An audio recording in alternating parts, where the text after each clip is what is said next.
Hey guys, welcome back. I'm Laura Wilkie with Down Home with Lemon Pie, and this is a list of what's on my 7th graders reading list.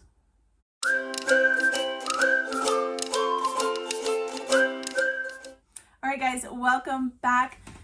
It's Homeschool Fellowship Friday. I am so glad you guys are here. It is another day. It's the beginning of the school year, and another day where I'm sharing with you guys some of the things from the beginning of our school year, what is going on. And last week I shared with you guys what we are doing at morning time, walked you through that. If you missed it, it is in the Homeschool Fellowship Friday playlist, so you can find it there, what we're doing in morning time. Something new and different this year, so I'm excited about that. It's our morning menus. And now I'm going to share with you guys what is on my 7th graders reading list. Now, I was a little hesitant about sharing this because my 7th grader is not your typical 7th grader. At least she is not the typical 7th grader I was. I enjoyed reading occasionally, but not like she does. She has been reading so much since she's 12. Since she was probably 10, I want to say, she struggled learning to read, actually. It wasn't until she was a little after 7 before she really got a grasp on reading. And then she just read kind of small things. And then when she was about 9 or 10, she just took off with reading. She loves to read. And so her list has over 100 books on it. I know. I know. It sounds ridiculous. However, this particular child, maybe you know one like this, literally craves books, okay? This is not the child that I have to tell her to read. This is the one I have to tell, you need to stop reading. You need to go do something else. You need to play with your siblings. You need to get your chores done. You have other things you need to do besides read all day. But yeah, she loves it. She reads constantly. But I don't normally provide reading lists for my kiddos. I usually have books that I want them to read, but this is like a fun challenge for her. I started making a list of books that I wanted her to read, and it was a small list. I mean, small for her. So it had maybe 20 books on it, and I wanted her to read those for this upcoming school year. And she wanted to start the list in the beginning of summer, and she finished them. So by the time we started the school year, I had to have more books for her. So some of the books on this list are actually ones that she read during the summer, okay, because I still count them as her 7th grade books. She has been blazing through these like crazy. She enjoys it. So I'm not going to share this entire list with you guys because we would be here all day. But I am going to touch on the ones in particular that I think are especially important, the ones that are in particular related to what we're studying this year, which we are studying Mystery of History, Volume 4. So, which that's about the 1700s, give or take, until present day. Okay, so we've got the American Revolutionary War, we've got the Civil War, we've got all the wars forward from that, World War I, II, Vietnam, and forward. Slavery, this is all of that. So I wanted this list to be complete, a little challenging. It's going to touch on some hard topics. We also do something each year where we do an author study. And last year I just did a couple read alouds with our authors that we selected. This year I'm doing the same, but I'm giving her additional books by those authors to continue her learning on them. So it's a little bit of all of that. Yeah, so this encompasses a lot. There's a lot here. There's biographies, there's fiction, there's good literature, classic stuff. There is a lot of historical fiction. There's some fun things that I knew she would just be interested in because she kind of likes those exciting, is what she refers to them as, exciting books or science fiction kind of stuff. There's a little bit of that. And there is some missionary stuff, some Bible things. a lot of good stuff here. So I'm going to share this with you guys. Most of them we're getting from the library, so I don't have like a stack of books here to hold up each one and show you the insides. But they're all, I would say, about 4th or 5th grade to maybe 9th grade as far as the level, okay? Some of them were ones that I wanted her to read when she was in 4th grade. She just wasn't able to. But I didn't want her to just skip them, so I still added them to the list. I just snuck them in and told her they'd be an easy read for an in-between of a hard subject. Like if there's some heavy content with World War II, this would be a great one to slide in between some of that heavier stuff. So that's what this is, probably that age range, 4th grade to 9th grade, give or take. All right, so the first section I have here is Early America and the American Revolutionary War. The Seeds of America trilogy. I actually read this for myself. So good. So good. It's Change, Forge, and Ashes are the names of the books. So good, guys. It does follow a young girl and a boy. They are slaves during the Revolutionary War. It gives you a totally different view on that. And there is actually another sibling that, these two are not siblings, but there is another sibling that's lost, and then they have to try to find her as part of things that happened in slavery where families were separated because some were sold off or not sold off. There's a little side story there. There's a lot going on in these books. They are so good and they are captivating. They are by you might recognize the author. They're by the same author of Fever 1793. I might have had that wrong, but she's actually already read that book. She read it last year. So if I was going to do this list last year, I would add that book on there as well because it's such a good book. Again, one of those, these are all books that are like, they just grab you. They just grab you, and so good for learning about that time period. Okay, the next one I have for her, and we have not read this one, but it is about Benjamin Franklin, and it was recommended by multiple homeschool curriculums, so that is why I selected it, and it is Poor Richard. Like I said, I haven't read it, so I don't know much about it, but from what I've seen on the reviews, people are excited that they read it, so there's that. All right, Little House on the Prairie. We have read several of these throughout our homeschool journey, and I've read a couple. I've done them all as read alouds or as audiobooks, and I was doing like one a school year for a while, and it was so good. But I figured if I'm making this list, it's not going to hurt me to have her go ahead and finish the series. So I went ahead and wrote down all the ones that we haven't read in the series yet, and I wanted her to go ahead and finish that on her own. Now, years ago, I read Cindy Rollins' book, Mere Motherhood, and it was talking about a situation where she was trying to decide whether or not she should do the read aloud because she had a kiddo that wasn't going to be able to be there. And I think they had a job maybe or something. And she had the best advice. She said, you know what, just keep going. Just keep doing the read aloud. They can catch that chapter and read it at home when they get back, you know, in their bedroom or whatever, or in the evening. Or, you know, I've had other books that this particular daughter has said, can I read this series? And I've told her, you know what, I'm saving that for a read aloud. Don't read it. And that same book kind of comes to mind where it's like, it's okay if she hears it twice. It's okay if she reads it on her own. She might even get something out of it different than when I read it aloud to her. So I went ahead and added them on here. I did that with several things that I've been kind of holding off on because I wanted some of my little ones to get a little bigger so that they could benefit from the read aloud. And in the meantime, she's just getting bigger and bigger and bigger. And she's like, can I read them? And so this year, I just gave it up and I said, yes, go ahead, go for it. Because she's capable, she's excited, why not? So I went ahead and gave her the rest of the Little House series. I stuck that on there. And I also added Rebecca of Sunnybrook Farm, which I think is maybe a 4th or 5th grade level book. But again, we haven't read it yet, so I added it on the list.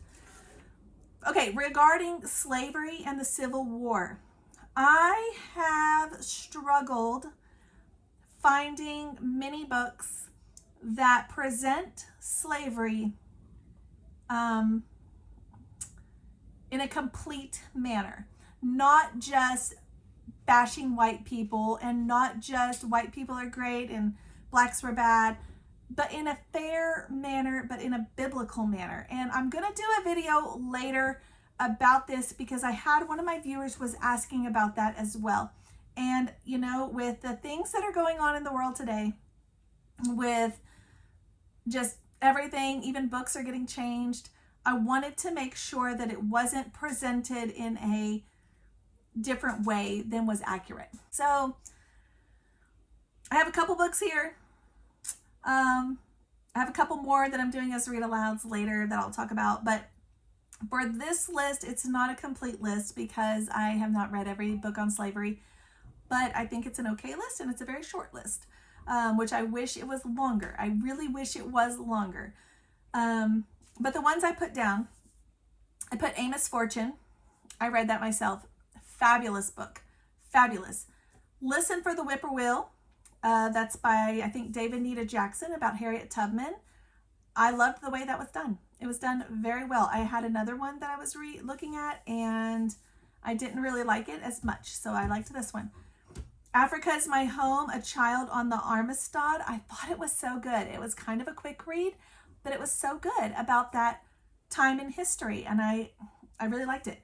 And I wrote down Abraham Lincoln's World. That one might be more textbooky than what I'm looking for. I have to look at it, and I haven't gotten it from the library yet, so I may cross that one off if it's a little much. I don't want it to be textbooky, so I want it to be good reading, but not a textbook. So yeah. The next section I have here is World War I, the Great Depression, or books that are kind of about times like that. So times when things are hard financially. I thought this would be totally relevant, really, to today's world. So even though it's World War I, the Great Depression, I still thought it would be relevant. So here's what I wrote down for her. Echo Mountain. I'm sorry, I don't know much about this book except that I saw it recommended several times, and so I wrote it down. We Had Everything But Money, Mama's Bank Account, Winter Cottage, Winnie's Great War. That is about the bear that inspired Winnie the Pooh. So, or maybe I have that reversed. Maybe I can't remember. But it is about like a Winnie the Pooh bear, but an actual bear that went to war, and it was the World War I, or the Great War. Yeah, so we'll see. And The Singing Tree, I wrote that one down as well. All right, the next one is Titanic. We are actually going to do, my kids are so fascinated right now with Titanic, so we are actually planning, I hope, if everything goes as planned, which that's not always the case, we are planning to do the Campfire Curriculum Titanic unit study. So, in preparation for that, I wrote down, there is a Titanic series, and there's a trilogy, 1, 2, and 3. I wrote those down. She actually already read them and said they were great. And Iceberg by Nielsen. She's written several books about World War II, which are also on here, and some other books. She also read that one already and said it was very, very good. So, again, I couldn't find a lot of books on Titanic. I was kind of surprised. Let's look at World War II. Now, if you've been following me for a while, you know that I have a very vested interest in World War II. I have been reading books about World War II for years now, and I think it's interesting. I think it's fascinating, and I think there's a lot we can learn from it for today, right now. There's a lot that was similar from COVID to that, just so many things. So that is one that I really wanted to spend some time on. So we are. The books that I wrote down for her, she already read most of them, and so there's that. But I wrote down The Endless Step. We have not read this one yet. I wrote down Number the Stars, which I've read and I would like for her to read. I wrote down Resistance by Nielsen, the same girl who wrote Iceberg. And I think there's a couple others by her, actually. I think there's one called Rescue, and there might be one more that is, if it's available, I'll probably grab it too from the library. Okay, 20 and 10, super short read. This is actually even on my fourth graders reading list as well. 20 and 10, because it's a super short read and it's just perfect for his age, but it was a good read, so I put it on her list as well. Daughter of Light, again, a super short read. This is on my 5th graders reading list. Red Stars. Red Stars. I'm not going to tell you too much about it, but definitely for an older kid. She loved it. She read it. It's very, very good. I got it at Book Outlet. I did that in the Book Outlet video. I talked about it. It's like a journal with 2 siblings, and it's very good. It's very good. It does have some intense parts, so that's why I would say an older kiddo, but very good. A Father's Promise, a great Christian book about World War II. So highly recommend Father's Promise. Village of Scoundrels, she read that and liked it. I read Emil and Carl. Fascinating story. If you look up the history of this one, it was actually written when World War II was going on, before they knew what was really going on. So it's kind of like a inside look at what life was truly like. It's not skewed because they didn't know what was going on yet. Lizzie and the Guernsey Gang. I have not read this one, but I heard that it is also a great Christian novel. So I have added it on her list. And again, I don't normally just assign random books. I do tons of research. And this particular child is at a point where I can assign a book and trust that if it goes away that she knows we would not want it to go, she will stop reading and bring it to me. She has done that when things have surprised, and even things that were okay, but she was like, I don't know. She's brought them to me, and then we've talked through and she's seen that it is okay after all. So I can trust her to have books that I have not completely read, but I do research. So I also put down The Journey That Saved Curious George. Super cute and just interesting about children's literature, history, children's authors. It's just interesting. The Wave. So good. I just finished this one myself. Like I said, I'm reading all of these books myself, but I'm a little behind her because she has a lot more time to read than I do. The Wave is super good. It's about a classroom. It's a true story. It's a classroom. The teacher does, the kids are like, well, why would people do what they did in World War II? We would never fall for that. And then he kind of slowly starts changing things, and the kids literally become like little Nazis in there. And then when he points it out to them, they are blown away that they were fooled into following just like the Nazis in World War II. So I wanted that one because I want them to know how easy it is to fall right in line with exactly all the things that we've talked about are wrong. So that one, How I Became a Spy, very good, especially if you are studying spies, because it has little puzzles throughout it that you actually get to solve, and tells you some fun stuff about spy, different ways that they did spy codes and different ones. It teaches you about them, so that is pretty cool, and it's written for kids, so yay.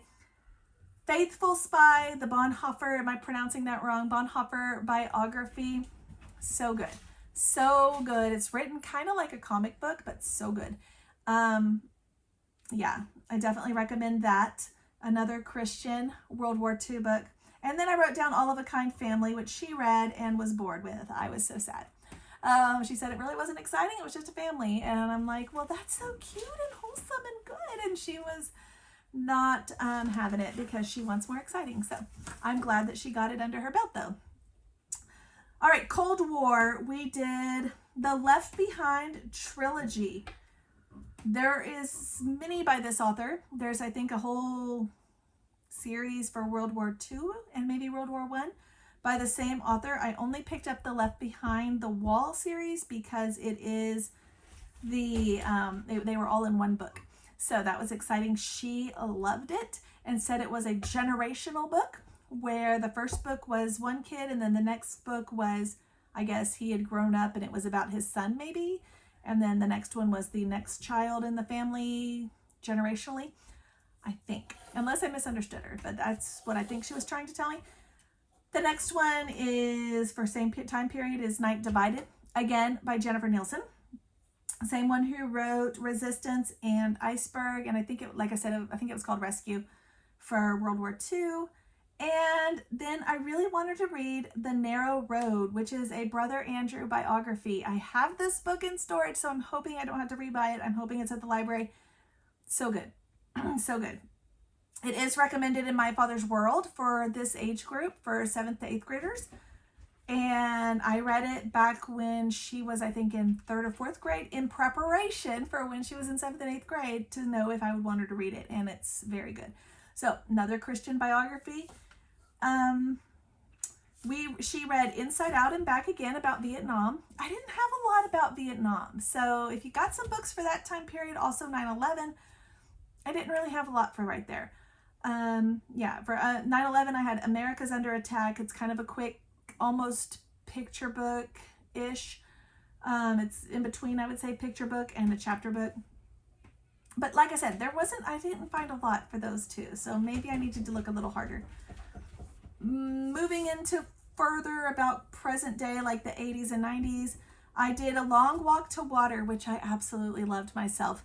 The Boy Who Harnessed the Wind, so good. These are books about other countries where things that we have in today's world are still not available for them. So water, electricity, those kinds of things, and how they overcame that. And I just loved them. So did that. For just general literature, just for fun or for classics or for just understanding literature in general. Okay, so I did put on here Animal Farm, and I did put on here A Little Princess. Very different, of course, both of them, but I did put them both on there. We are going to be studying Louisa May Alcott, I think in term 3 during, in the spring. So we are going to read Little Women and hopefully Little Men. Now those will be the abridged versions. And for my daughter, I gave her 8 Cousins, Rose in Bloom, Old Fashioned Girl, and Jack and Jill. She already read them all, except Old Fashioned Girl, because I didn't give it to her yet at the library. And she found herself a new author that she absolutely loves. So that's what I was hoping. I was hoping for her to find things outside of her comfort zone that she would love. So yay for that. She also really liked A Little Princess. She already read that one. The Borrowers and the sequels I wrote as desired. So whatever she wants to read, those are more like, I would say, 3rd or 4th grade level. Cricket on the Hearth, I thought she would enjoy. School of the Woods.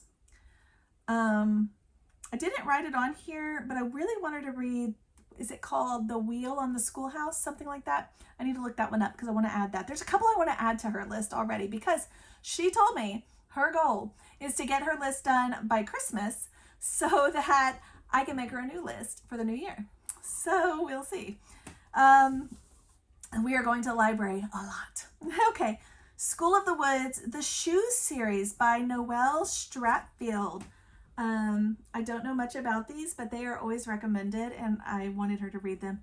The Good Master, The White Stag, Watership Down. These are all just literature through the years. The Lord of the Rings series, that is one that I've always told her that I was going to do as a read aloud, and then I just said, just do it. The Narnia series, same thing. I said, just go for it, girl. How the Heather Looks. If you're an Ambleside homeschooler, you might recognize that one. It is England, and it goes to where the stories took place. It's supposed to be really good. Mountain Born. I put on here books by Frank Peretti because I saw him recommended as an author she would probably like based on other books that she likes. So I put that, and now I'll have to do some discretion and figure out exactly which books. But I also did books by Enid Blyton, which is the English author from early 1900s. And yeah, those books are considered classics in England. All the children read them. So I wanted her to have that too. Why not? And I did the Infinity Ring series because I've just heard a lot of good things about it. So I don't know. She just finished Keeper of the Lost Cities, that series. Crazy long. All of those books are like, I mean, it's crazy. She just finished all of the ones that she could get her hands on. I think there's a couple that aren't at the library. So anyway, currently we are studying Sherlock Holmes. So in regards to that, for this term, I did The Hound of Bakersville. And then I also wrote down books by Patricia St. John, which I absolutely love, a Christian author. And we've read one of them, and we started one, but we didn't finish it because we had some things come up. And next thing I knew, it had been so long that they didn't remember it. So I didn't want to just pick it back up. So we're going to come back to that. But books by Patricia St. John, super good. All right, looking at biographies, missionaries, and Bible things. Okay. I don't necessarily have an exact book for any of these. Well, for most of these. But I wanted her to read something by them. Preferably something like Christian Heroes Now and Then or something like that. But if I don't find that, something similar, I'm going to do some research. But these are some of the people we're going to be looking for, okay? So stay with me. George Mueller, Hudson Taylor, Sojourner Truth, Frederick Douglass, Florence Nightingale, Gandhi, Nelson Mandela, John F. Kennedy, C.S. Lewis, David Livingstone, Billy Graham, and The Case for Christ. I wanted her to read that. And Treasure Tree, which we're actually going to probably do as a read aloud. And then books by Brian Godawa, or Godawa. I might be really mispronouncing that. But they just look fascinating. Look that author up. They look fascinating. So I think she would really find them exciting. And then I did a couple here for her as kind of a learning to have like a Bible study. So I did Extraordinary Stories of Prayer from Courageous Girls, because we already own it. And I also want her to read Paul's Journey, the book of Acts from the Bible, and the commentary that I have in another book, Discover the Bible, the commentary that goes along with that, and the epistles, Romans through Jude, and the commentary that goes along with that from a book I have called Discover the Bible. So it's very short. It's like 3 pages or something. But I wanted her to get into that habit. So that'll get her going from Acts to Jude. Most of the New Testament on her own, which, to be honest, she's already read most of that anyways, but I just want her to get a little bit each day, just moving through that series of that process, that habit, developing the habit. That's the word I'm looking for. So that is her list, guys. It is, like I said, crazy long. Look at this. She hasn't even crossed off all the ones that she's done because I took the list. So anyway, she needs to go back and update it. And then I told her, and anything else that I pick up along the way, because I've seen things at the library and I'm like, oh, this is just like this and these go together, or this is the sequel that goes with this. Let's add that on. So, and again, my other kids, I'm not doing that. But this one craves reading. She loves it. She loves it so much. So that is why we are doing it this way, okay? No, I'm not saying your 7th grader should be the same, or you need to print out a list of 100 books for your 7th grader to read. No. But for my 7th grader, this is like the best thing about our homeschool this year. So, yeah. So anyway, thanks guys for watching. What books should I add? Because like I said, she wants to finish this by Christmas.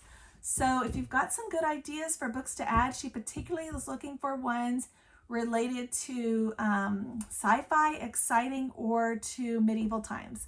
So if you know of any in particular, let me know and I will add them to her list, because like I said, she wants to finish this by Christmas and I think she's gonna do it. So I need to have a whole lot of list ready to go. So thanks guys for watching, and I'll catch you next time.